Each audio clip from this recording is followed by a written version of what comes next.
Boa noite, já são 9h23. 9h23. E qual é o tema de hoje? No tema de hoje, com esse especial de Halloween, nós iremos falar e ler, na real, a gente vai ler o conto, fazer mais ou menos um audiobook do conto Vida Eterna do Machado de Assis. Muito bem, eu acho que é um conto muito interessante de um autor muito famoso da literatura brasileira. E a gente vai rapidamente, assim, de uma forma muito rápida, lê-lo aqui para vocês, que eu acho que seria muito interessante. E eu gostaria de começar, se meu amigo me permite, a ler, certo? Vai lá, se garanta. Então vamos lá. É opinião unânime que não há estado comparável àquele que nem é sono nem vigília. Quando, desafogado o espírito de aflições, procura algum repouso às lides da existência. Eu de mim digo que ainda não achei hora de mais prazer, sobretudo quando tenho o estômago satisfeito e aspiro a fumaça de um bom charuto de Havana. Depois de uma ceia copiosa e delicada em companhia de meu excelente amigo Dr. Vaz, que me apareceu em casa depois de 2 anos de ausência, fomos eu e ele para minha alcova e aí entramos a falar de coisas passadas, como dois velhos para quem já não tem futuro a gramática da vida. Vaz estava assentado numa cadeira de espaldar, toda forrada de couro, iguais às que ainda hoje se encontram nas sacristias, e eu estendi em mim um sofá também de couro. Ambos fumávamos 2 excelentes charutos que me haviam mandado de presente alguns dias antes. A conversa, pouco animada ao princípio, foi esmorecendo cada vez mais, até que eu e ele, sem deixarmos o charuto da boca, cerramos os olhos e entramos no estado a que aludia acima, ouvindo os ratos que passeavam no forro da casa, mas inteiramente esquecidos um do outro. Era natural passarmos dali ao sono completo, e eu lá chegaria se não ouvisse o bater à porta 3 fortíssimas pancadas. Levantei-me sobressaltado. Vaz continuava na mesma posição, o que me fez supor que estivesse dormindo, porque as pancadas deviam ter-lhe produzido a mesma impressão se ele achasse meio acordado como eu.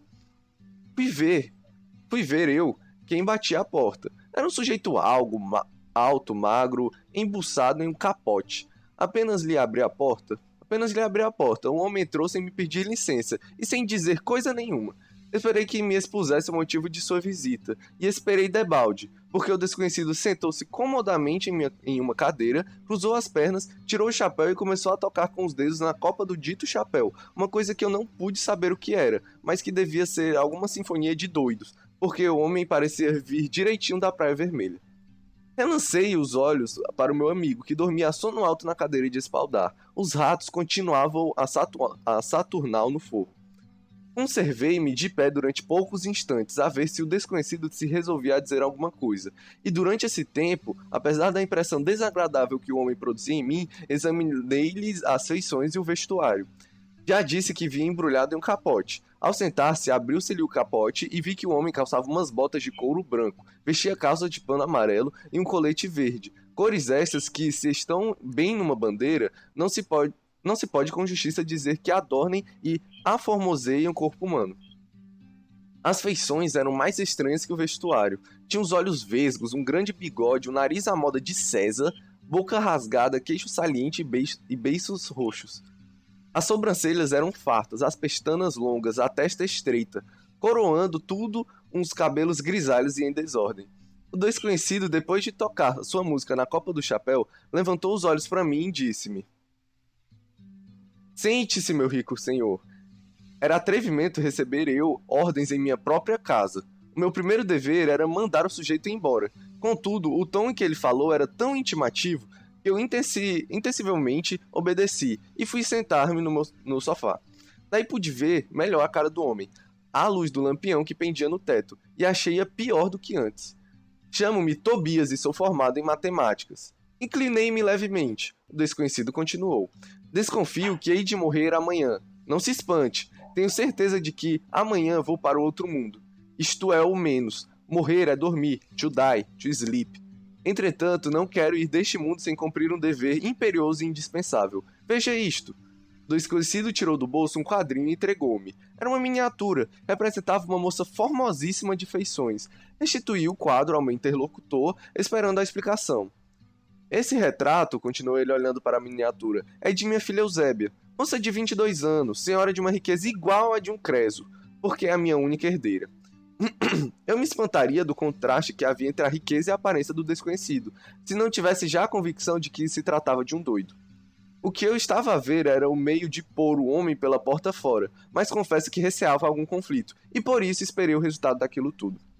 Entretanto, eu perguntava a mim mesmo como é que os meus escravos deixaram entrar um desconhecido até a porta do meu quarto, apesar das ordens especiais que eu havia dado em contrário. Já eu calculava mentalmente a natureza do castigo que lhes daria por causa de tamanha incúria ou cumplicidade, quando o desconhecido atirou-me essas palavras à cara. Antes de morrer, quero que o senhor se case com Eusébia. É esta a proposta que venho fazer-lhe. Sendo que no caso de aceitar o casamento, já aqui lhe deixo este maço de notas do banco para alfinetes. E no caso de recusar, mando-lhe simplesmente uma bala à cabeça com este revólver que aqui trago. E pôs à mesa o maço de bilhetes do banco e o revólver engatilhado. A cena tomava um aspecto dramático. O meu primeiro ímpeto foi acordar Dr. Weiss a ver se ajudado por ele punha o homem pela porta fora. Mas receei, e com razão, que vendo um gesto meu nesse sentido, o desconhecido executasse a segunda parte do seu discurso. Só havia um meio: ladear. Meu rico senhor Tobias, é inútil dizer-lhe que eu sinto imensa satisfação com a proposta que me faz, e está longe de mim a ideia de recusar a mão de tão formosa criatura, e mais os seus contos de réis. Entretanto, peço-lhe que repare na minha idade. Tenho 70 anos. A senhora Dona Eusébia apenas conta 22. Não lhe parece um sacrifício esse que vamos impor à sua filha? Tobias sorriu, olhou para o revólver e entrou a tocar com os dedos na copa do chapéu. Longe de mim, continuei eu, a ideia de ofendê-lo. Pelo contrário, se eu consultasse unicamente a minha ambição, não diria palavra. Mas é no interesse mesmo dessa gentilíssima dama que eu já vou amando apesar dos meus 70. E no interesse dela que eu lhe observo a disparidade que entre nós existe. Essas palavras, disse-as eu em voz alta para ver se o Dr. Weiss acordava, mas o meu amigo continuava a mergulhar na cadeira e no sono. Não quero saber de sua idade, disse Tobias, pondo o chapéu na cabeça e segurando o revólver. O que eu quero é que se case com Eusébia. E hoje mesmo, se recusa, mato. Tobias apontou-me o revólver. Que faria eu naquela alternativa se não aceitar a moça e a riqueza, apesar de todos os meus escrúpulos? Caso! Exclamei. Tobias guardou o revólver na algibeira e disse: Pois bem, vista-se. Já? Sem demora. Vista-se enquanto eu leio. Levantou-se, foi à minha estante, tirou um volume do Dom Quixote e foi sentar-se outra vez. Enquanto eu, mais morto que vivo, ia buscar o guarda-roupa e a minha casaca. O desconhecido tomou o óculos e preparou-se para ler. E esse sujeito que está dormindo tão tranquilamente? Perguntou ele enquanto limpava os óculos. É o Dr. Weiss, meu amigo. Quer que eu lhe apresente? Não, senhor, não é preciso, respondeu Tobias sorrindo maliciosamente. Muito bem, então eu vou dar a minha palavra aqui a você e, por favor, continue. Ah, sim, deixa eu continuar. Abri os olhos e achei-me deitado no sofá de minha casa. Vaz estava aos pés de mim. Que diabos tu tem? Hã? Que diabos tem tu? Olhei espantado para ele e perguntei. Onde estão eles? Eles quem? Os canibais? Estás doido, homem? Examinei-me. Tinha as pernas, os braços e o nariz. O quarto era meu, Vaz era o mesmo. Que pesadelo tivesse, dissesse ele. Estava a dormir quando acordei com os teus gritos. Ainda bem, disse eu. Levantei-me, bebi água e contei o sonho ao meu amigo, que riu muito, e resolveu passar a noite comigo. No dia seguinte acordamos tarde e almoçamos alegremente. Ao sair, dissesse-me o Vaz: Por que não escreves o teu sonho para o Jornal das Famílias? Homem, talvez. Pois escreve, que eu o mando ao Garinel. E é isso aí, esse foi o nosso conto, né? Foi um conto bem divertido, é bem curto, né? Dá pra ler em 10 minutos assim. Eu acho que você, de 0 a 10, você dá quanto pra esse conto? Mano, eu acho muito interessante como esse conto, escrito em 1870 por Machado de Assis, ele abordou essa questão, que na verdade tudo aquilo que ocorreu era na verdade um sonho. E você pode pensar que isso é um clichê, né? Mas não, cara, foi ele que inventou esse tipo de coisa. Na verdade, eu acho que é um conto muito interessante, por isso eu vou dar a nota 5. Assim, A gente teve que ler antes, né, pra ver se o conto era totalmente family friendly, sem nada muito exagerado. Analisamos parte deles, eu li e tal. Eu vi que não tem muito desenvolvimento de personagem. Os únicos personagens que foram é, foi o personagem principal, que foi o nosso, esqueci o To- nome dele. Tobias. Hã? Era O o Tobias. Tobias. Tobias que era tudo tava tudo dentro do sonho. O cara que foi falar com ele com a pistola, que na real era um canibal, caso você não tenha percebido isso pela leitura rápida. Mas eu acho que, assim, é um conto de boa. Não vai pro meu top 20.